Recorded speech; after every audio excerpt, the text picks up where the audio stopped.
The Adventures of Huckleberry Finn by Mark Twain. Chapter 1.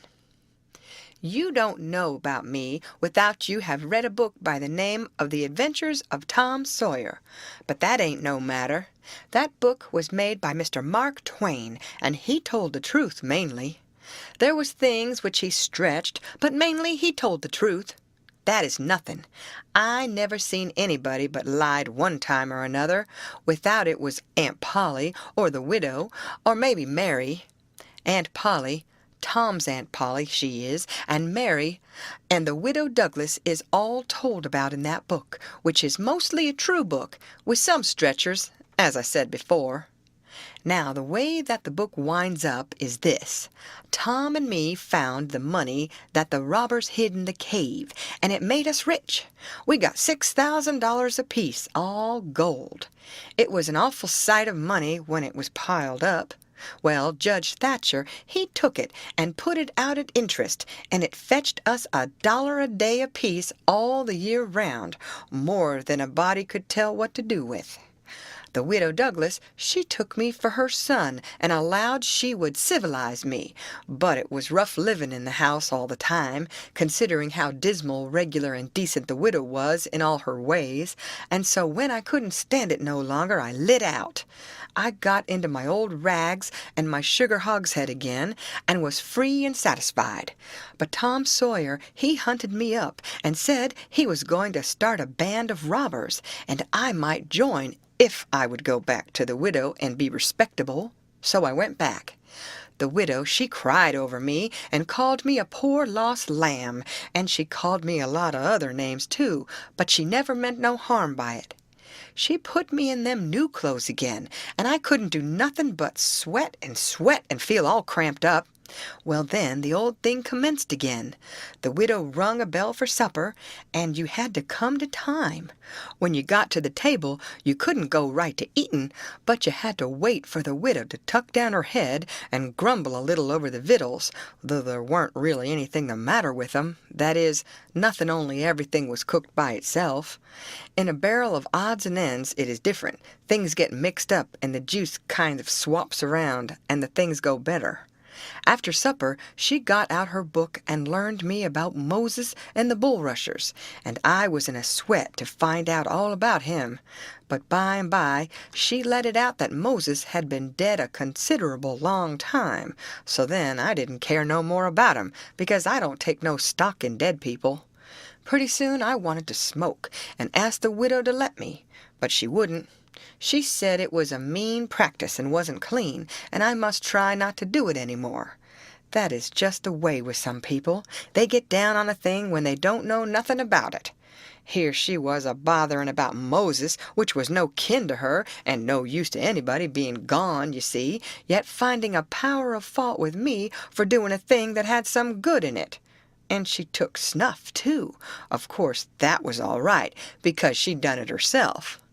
Her sister, Miss Watson, a tolerable slim old maid with goggles on, had just come to live with her, and took a set at me now with a spelling book.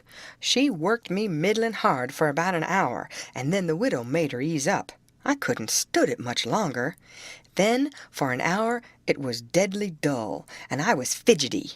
Miss Watson would say, "Don't put your feet up there, Huckleberry, and don't scrunch up like that, Huckleberry. Set up straight." And pretty soon she would say, "Don't gap and stretch like that, Huckleberry. Why don't you try to behave?" Then she told me all about the bad place, and I said I wished I was there. She got mad then, but I didn't mean no harm. All I wanted was to go somewheres. All I wanted was a change. I weren't particular. She said it was wicked to say what I said. Said she wouldn't say it for the whole world. She was going to live so as to go to the good place. Well, I couldn't see no advantage in going where she was going, so I made up my mind I wouldn't try for it. But I never said so, because it would only make trouble, and wouldn't do no good. Now, she had got a start, and she went on and told me all about the good place. She said all a body would have to do there was to go round all day long with a harp and sing forever and ever. So I didn't think much of it. But I never said so. I asked her if she reckoned Tom Sawyer would go there, and she said not by a considerable sight. I was glad about that, because I wanted him and me to be together. Miss Watson, she kept pecking at me, and it got tiresome and lonesome. By and by they fetched the niggers in and had prayers, and then everybody was off to bed. I went up to my room with a piece of candle and put it on the table. Then I set down in a chair by the window and tried to think of something cheerful, but it warn't no use. I felt so lonesome I most wished I was dead. The stars were shining, and the leaves rustled in the woods ever so mournful, and I heard an owl away off hoo-hooing about somebody that was dead, and a whippoorwill and a dog crying about somebody that was going to die, and the wind was trying to whisper something to me, and I couldn't make out what it was, and so it made the cold shivers run over me. Then, away out in the woods, I heard that kind of a sound that a ghost makes when it wants to tell about something that's on its mind and can't make itself understood, and so can't rest easy in its grave, and has to go about that way every night grieving. I got so downhearted and scared, I did wish I had some company. Pretty soon a spider went crawling up my shoulder, and I flipped it off, and it lit in the candle, and before I could budge, it was all shriveled up. I didn't need anybody to tell me that that was an awful bad sign, and would fetch me some bad luck, so I was scared and most shook the clothes off of me. I got up and turned around in my tracks 3 times and crossed my breast every time, and then I tied up a little lock of my hair with a thread to keep witches away. But I hadn't no confidence. You do that when you've lost a horseshoe that you found, instead of nailing it up over the door, but I hadn't ever heard anybody say it was any way to keep off bad luck when you'd killed a spider. I sat down again, shaking all over, and got out my pipe for a smoke, for the house was all as still as death now, and so the widow wouldn't know.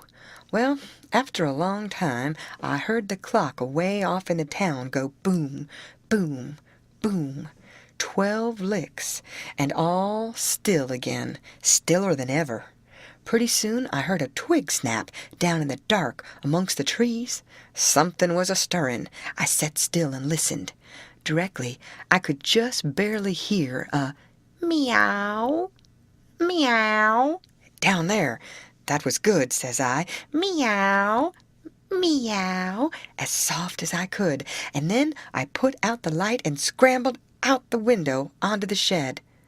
Then I slipped down to the ground and crawled in among the trees, and sure enough, there was Tom Sawyer waiting for me.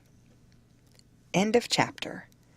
Read by Lorraine Montgomery for Lit to Go on the web at fcit.usf.edu.